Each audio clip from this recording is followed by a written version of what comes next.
You might expect ghost stories to come from old legends or word of mouth, but for a time they appeared somewhere far more ordinary. In the 1950s and 60s, UK Sunday newspapers regularly printed accounts of strange experiences. They weren't presented as fiction. They were written as real events, shared alongside everyday news, and read over breakfast like anything else.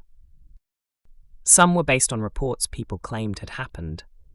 Others came from readers who believed what they had experienced was real. And many were written in a way that made them feel no different from the stories people told in their own homes. There was no clear line between fact and storytelling, only the account itself and the way it was remembered. Tonight, we're looking at 10 of those kinds of stories. Not modern retellings, not exaggerated horror, but the kind of accounts that were once printed as if they had actually happened. And the unsettling part isn't just what was described, it's how easily people accepted it at the time. And once you hear them, it becomes harder to tell where the story ends and where belief begins.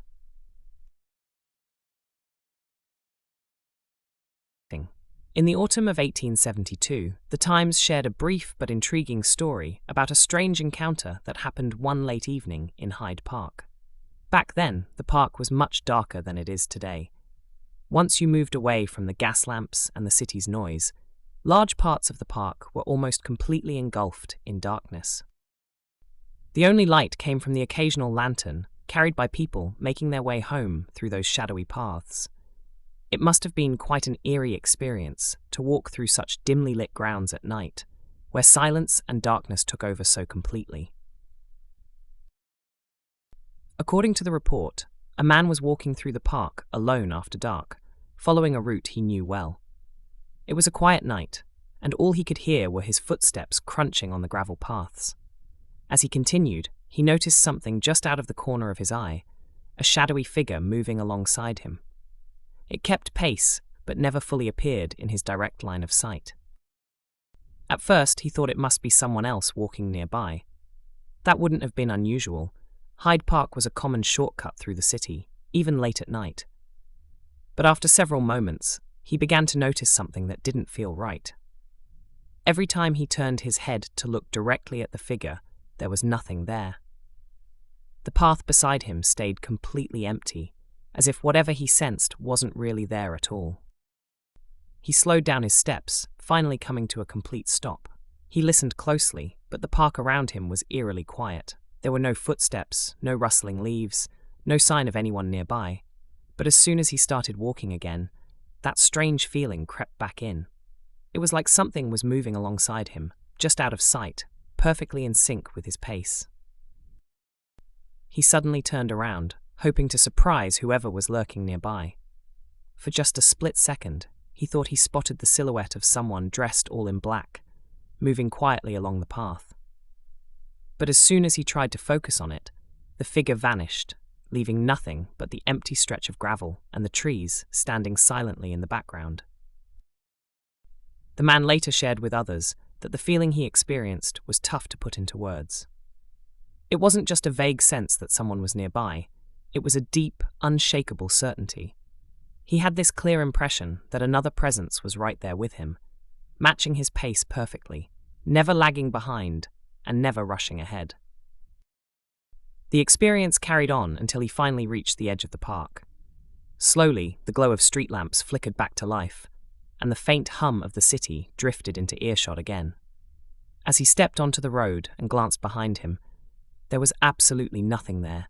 No shadow, no movement, nothing to hint that anyone had been with him at all. It was as if he had been completely alone the whole time. The account was shared without much context, leaving readers curious. Some suggested that the man might have confused the shadows created by trees or the flickering lights from faraway lamps. Others thought that the park's quietness and isolation could have played tricks on his mind, making him see things differently than they actually were. What really stuck in people's minds was something quite simple. The man didn't describe a shape he clearly saw. Instead, he talked about something that was just out of sight during his whole walk through the park. Even after stepping onto the street, One thought remained crystal clear in his mind. He hadn't walked through Hyde Park alone.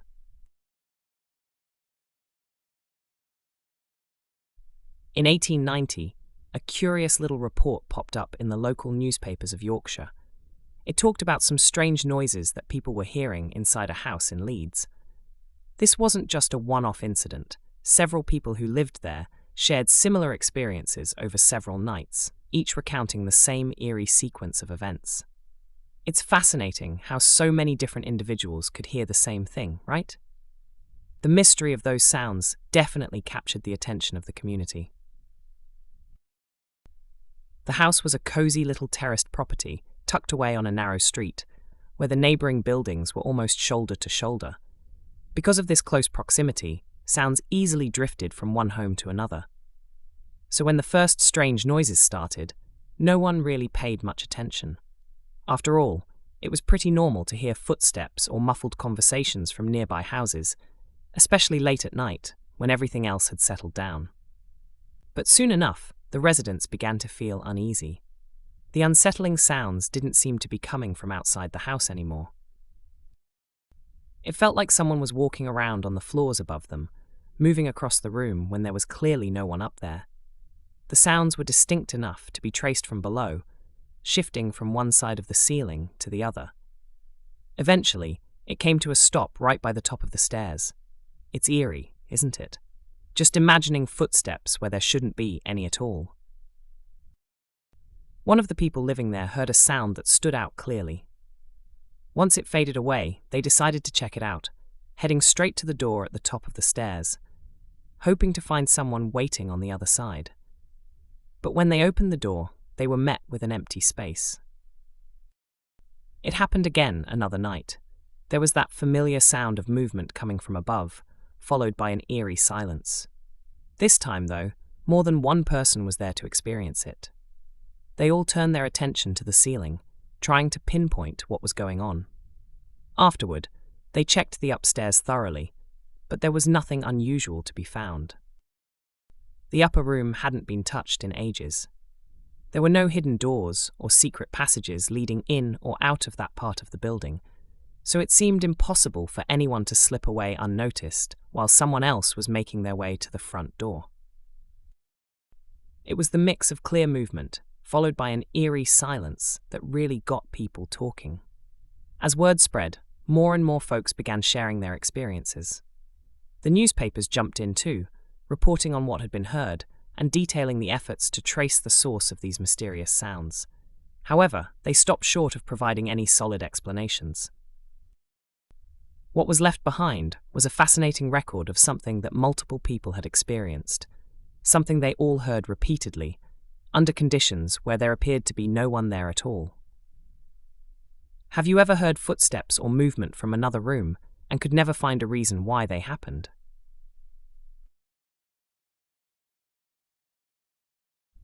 Something curious caught the attention of residents on a quiet street in Norwich in 1888. A brief article popped up in the Eastern Daily Press, detailing a peculiar sighting that several people had experienced within just a short time frame. The report was straightforward and highlighted what these witnesses saw, sparking interest and intrigue among locals. It's amazing to think about how such unusual events can bring a community together, even if just for a moment. It happened early in the evening, just when there was still enough daylight to clearly see who was coming and going along the street. A woman was spotted walking up to a house and then heading straight through the front door, moving as if she belonged there. Nothing about her actions seemed unusual at all, so nobody really thought twice about it. But what made this whole situation memorable was what came next. Just a few moments later, the same woman appeared again outside, walking down the street in the direction she had come from. She was still wearing the same clothes and kept a steady pace, showing no sign that she had even been inside the house. It was almost as if she hadn't stopped at all. Everyone who saw it was absolutely sure about what they had witnessed. The gap between the two sightings was just too short for anyone to have gone into the house and come back out without being noticed. Plus, people had no idea who this woman was. The moment the second sighting was brought up, everyone in the house started checking around to see if anyone had slipped in. They were pretty sure that no one had entered during that time. There hadn't been any sound from the door, no footsteps heard in the rooms, and nothing at all to hint that an unfamiliar person had come inside. What we need to consider is that several people had noticed the same woman coming up to the house, and just as many saw her outside again just seconds later. The details they shared were strikingly similar, and there was no indication that different people were involved in these sightings. Some people thought the whole incident could be chalked up to a simple mistake. Maybe someone miscalculated the timing or got one person mixed up with another. However, others argued that the way things unfolded made that explanation seem pretty unlikely, especially since the sightings happened so closely together. The report didn't provide any further details at that time. What we were left with was a clear and concise account of something that had been observed multiple times. It just didn't seem to line up with how events were expected to play out. You have to ask yourself, if you saw something like that, would you even trust what you'd just seen?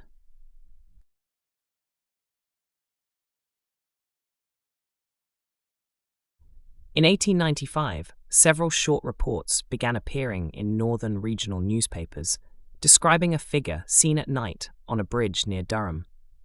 The accounts were consistent in the details they gave, even though they came from different people who had passed through the area at different times.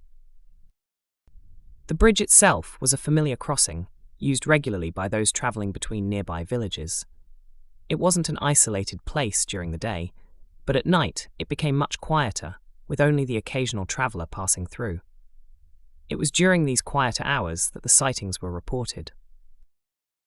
Those who encountered it described seeing a man standing on the bridge, positioned near the centre, as though waiting or watching. He was not moving, and there was nothing about him that immediately suggested anything unusual. Most assumed he was simply someone pausing on the crossing. However, what made the encounters stand out was what happened when people got closer. As they approached, the figure would remain in place, no reacting or turning by him, even when footsteps could clearly be heard on the bridge. Then, at the point where the distance between them closed enough to see him properly, he would no longer be there. There was no movement or sound from him and nowhere obvious for someone to go. He just was not there anymore. How eerie is that? Several travellers reported the same experience on different nights.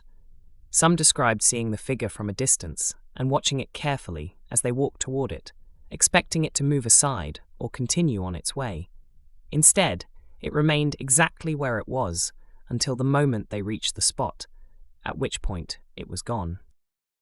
In some cases, people stopped before reaching the centre of the bridge, watching from a distance to see what would happen. Even then, the figure did not move. It remained still for as long as it was observed, only disappearing when someone attempted to get closer. The location itself was checked on more than one occasion, both during the day and at night, but nothing out of the ordinary was found. There were no nearby paths leading away from the bridge, and no structures close enough to conceal someone in the time it took to walk toward them.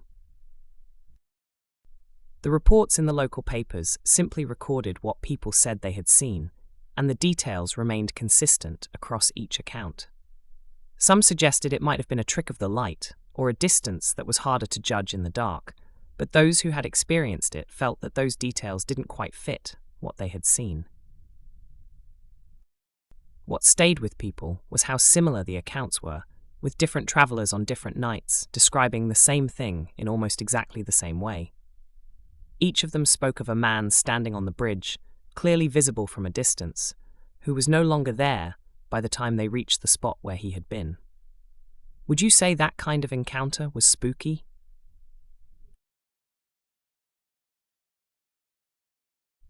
In 1903, a report appeared in local Liverpool newspapers describing a disturbance in a rented property where tenants had begun hearing footsteps during the night, with more than one person in the house describing the same thing happening over a number of evenings.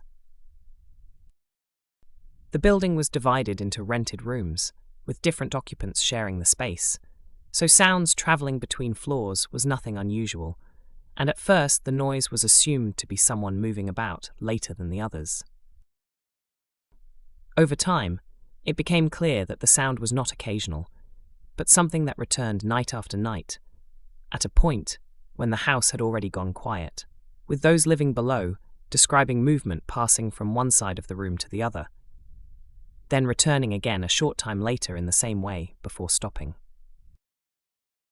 As the reports continued, attention turned to the room where the sound seemed to come from, which had not been used for some time, and those in the house were certain that no one had been staying there during the nights that the footsteps were heard. Even so, the movement continued in the same way, and some of the tenants decided to stay awake together to listen for it, hoping that by hearing it at the same time, they might be able to work out where it was coming from and how long it lasted. On some nights, a few of them chose to sit in the room itself, waiting to hear the sound from the place it was said to come from, but during those times nothing was heard at all. While on other nights the movement returned in the same way as before, without any clear reason for the difference. When the sound was heard, it followed the same pattern they had already described, and afterwards the room was checked again, but nothing was found to suggest that anyone had been there.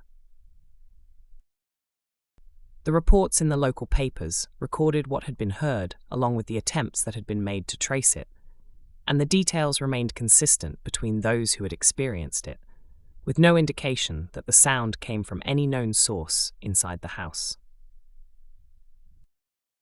Those who lived there described it simply as footsteps heard during the night, returning in the same way in a room that had been standing empty for years, leaving them with something they could hear clearly but could not account for.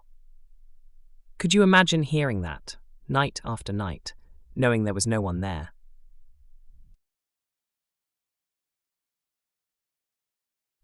In 1897, reports began appearing in local Yorkshire newspapers, describing an incident involving a railway worker who had experienced something unusual while on duty near a stretch of track outside a small rural station, with the account drawing attention because of what was said to have happened shortly afterwards.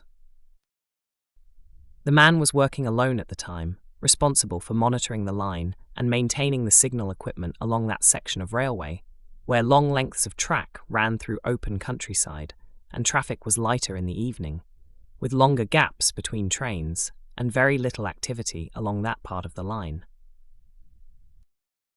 On the night in question, he noticed a figure standing near the tracks some distance ahead, which at first did not seem especially unusual, as people were known to walk near the line from time to time, particularly in areas where access was less restricted. What caused him to stop and watch more carefully was the way the figure was moving, as the man appeared to be raising his arms and waving them repeatedly, as though trying to warn of something further along the line, but he couldn't hear anything, and there was no way to tell what the man was trying to warn about. The signalman remained where he was for a moment, expecting the figure to move closer or call out, but the movement continued in the same way, with the man staying in place and continuing to gesture urgently without changing position. Concerned that there might be a problem further ahead, the signalman began to move along the track toward the spot where the figure had been seen, but before he reached it, the area was empty, with no sign of anyone stepping away, and no clear path leading off the line where a person might have gone unnoticed. With nothing visible to explain what he had just seen, he returned to his post, although the experience was enough to leave him paying closer attention to the line than before, as the behaviour of the figure had not seemed like someone simply passing through the area. A short time later, information reached him that there had been an accident further down the line, beyond the point where the figure had been seen, and while the two events were not formally connected, the timing was close enough that the account was later reported and discussed. The reports that followed recorded what had been seen and when it had happened, alongside the detail that the sighting had taken place shortly before news of the incident came through, which led some to question whether the figure had been a real person or something that had been seen only in that moment. Those who read about the case were left with a simple sequence of events in which a man had been seen signalling near the track, and not long after, an accident had occurred further along the same line, with no clear indication of who the figure was or where he had gone.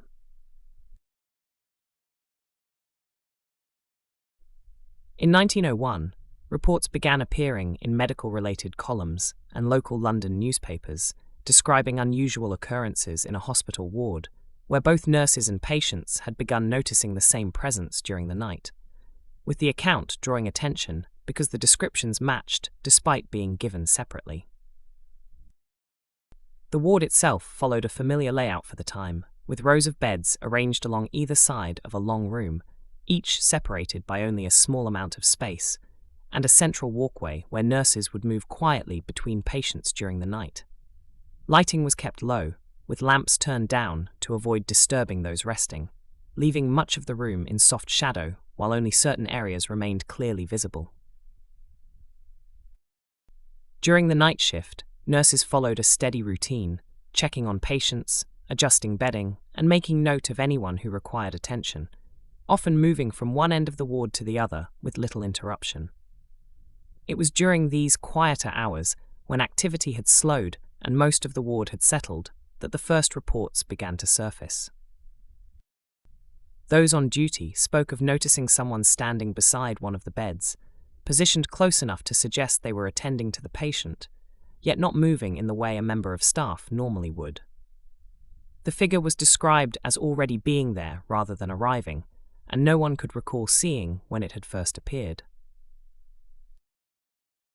At first, it was assumed to be another nurse or a member of staff moving between patients, as that would have been the most natural explanation in a setting like that. However, when attention was drawn to it more directly, it became clear that no one present could account for who it was supposed to be, and no one else in the ward had seen them enter. Those who witnessed it described the figure as remaining still. It did not turn or react when spoken to, and did not acknowledge anyone nearby, as though it existed separately from the normal activity within the ward. After a short time, it would no longer be there, without anyone being able to say exactly when or where it had gone. What caused the account to spread further was that patients began to describe the same thing without being prompted. Some spoke of waking during the night and becoming aware that someone was standing beside their bed, while others described noticing a presence before fully opening their eyes, only to then see a figure close by. The details they gave were consistent, describing the same quiet stillness and the same position beside the bed. In some cases, the figure was seen beside patients whose condition later worsened, which led to quiet discussion among staff, not as a formal conclusion, but as something that was noticed and remembered. The reports that followed recorded what had been seen and when it had occurred, noting that the same description had been given by both nurses and patients who had experienced it independently, which made the account difficult to dismiss as a misunderstanding within a single group. Those who had encountered it described a figure that appeared during the night, standing beside the beds without speaking or moving, and then gone again without anyone being able to say when it had left or how long it had been there. Could you imagine waking in a place like that, seeing someone standing beside you, and not knowing whether they were meant to be there or not? What an eerie sensation that would be.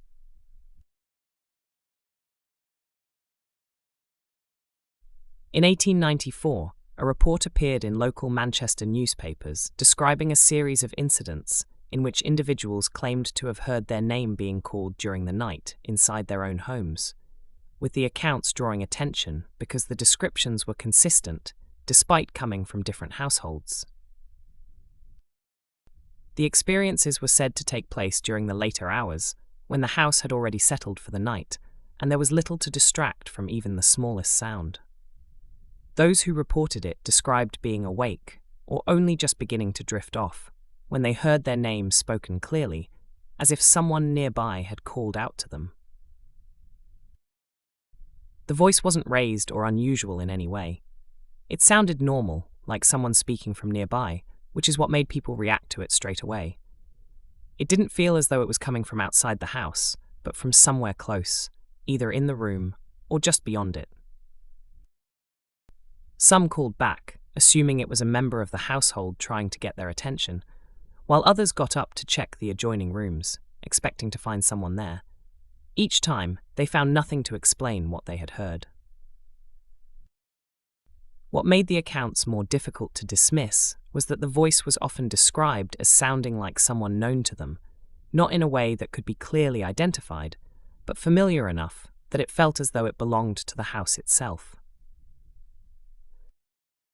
Over time, similar reports began to appear from neighbouring properties, with people describing the same experience of hearing their name called during the night, under similar conditions, and with the same lack of any clear source. In some cases, the voice was heard more than once, not repeating immediately, but returning on different nights in the same way, with no change in how it sounded or where it seemed to come from. The reports recorded what had been heard and when it had occurred, noting the similarity between accounts given by people who had no connection to one another beyond living in the same area. Those who reported it were left with the same experience, hearing their names spoken clearly in their own homes, with no one there to have said it and no way to trace where it had come from. It wasn't the volume or the timing that unsettled people, but how familiar it sounded, as though it belonged there. If you heard your name called like that, clearly, as if someone was standing nearby, would you answer?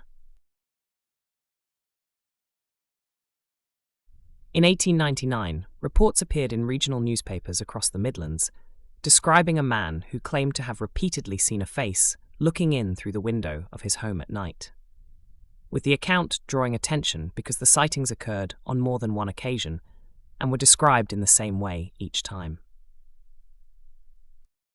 The house stood on a quiet street in Birmingham, typical of the area, with neighbouring properties close by, and little activity outside once the evening had passed.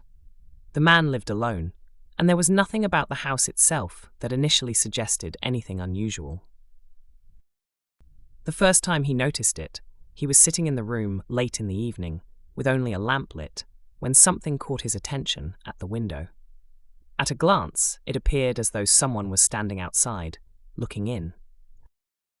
That in itself would not have been impossible, although it would have been unusual at that hour, and his first reaction was to assume that someone had come to the window for a reason. When he turned his attention fully toward it, he saw what he described as a face, positioned close to the glass, looking directly into the room. He went to the door to check outside, expecting to find someone nearby. There was no one there. The street was empty, and there was nowhere immediately close to the window where someone could have stepped out of sight without being seen. At first, he put it down to a misunderstanding, possibly a reflection or a momentary mistake, although the clarity of what he had seen made that difficult to accept. Some time later, the same thing happened again. On another night, under similar conditions, he became aware of movement at the window and saw the same face in the same position, close to the glass and looking inward. The appearance was no clearer than before, but the placement and stillness were exactly the same. Once again, when he went to check outside, there was no one there. After this, the experience began to stay with him, not because of what the face looked like, but because it appeared in the same way each time, without any variation in how it presented itself. The account took on further interest when it was noted that the house had been associated with an earlier unexplained death, although no direct connection was established between that event and what had been reported. The reports recorded what had been seen and when it had occurred, noting that the sightings were repeated and consistent, with no clear explanation for how someone could appear at the window and then be gone by the time the door was opened. Those who read about the case were left with a simple account of a man who had seen a face looking in through his window on more than one night, always in the same place, and always gone when he went outside to find it. Could you imagine sitting in your own home and realizing that someone or something was already standing there, looking in?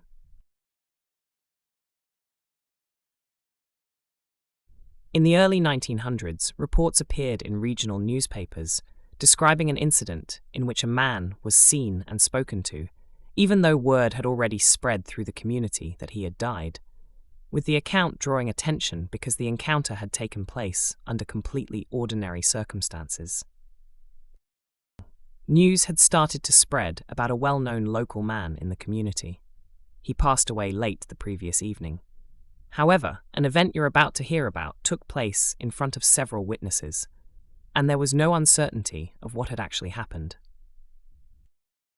Not everyone gets to hear news like this at the same time. It turned out that on the day in question, one of the witnesses described seeing the man walking along a street, as he would normally have done each day. There was nothing to suggest in that moment that anything was different. The normal friendly greetings were exchanged before he continued on his way. This left no doubt in the mind of the person that they had seen him. It was only later, when his passing was mentioned again in conversation, that the encounter began to feel out of place. The timing made it difficult to ignore. The sighting had taken place after the news had already reached those around him, and there was no clear explanation for how he could have been seen in the way he had. Even though a few people saw him, it was assumed there must have been some kind of mistake, either in the report or in recognizing who had been seen. But those involved were certain of what they had experienced, and the details of the encounter remained consistent. Those who had seen him described a growing sense of unease once they understood the timing, as the moment replayed in their minds with a different meaning. What had felt like a normal interaction at the time became something difficult to place and difficult to forget. Some spoke of the shock of realizing it afterwards, while others described a quieter reaction, where the memory stayed with them in a way they couldn't fully explain, returning to them long after the encounter itself had passed. The account remained as it had been described, recorded without embellishment, as a simple meeting that made sense at the time, but not afterwards. What stayed with people was not what they had seen, but when they had seen it.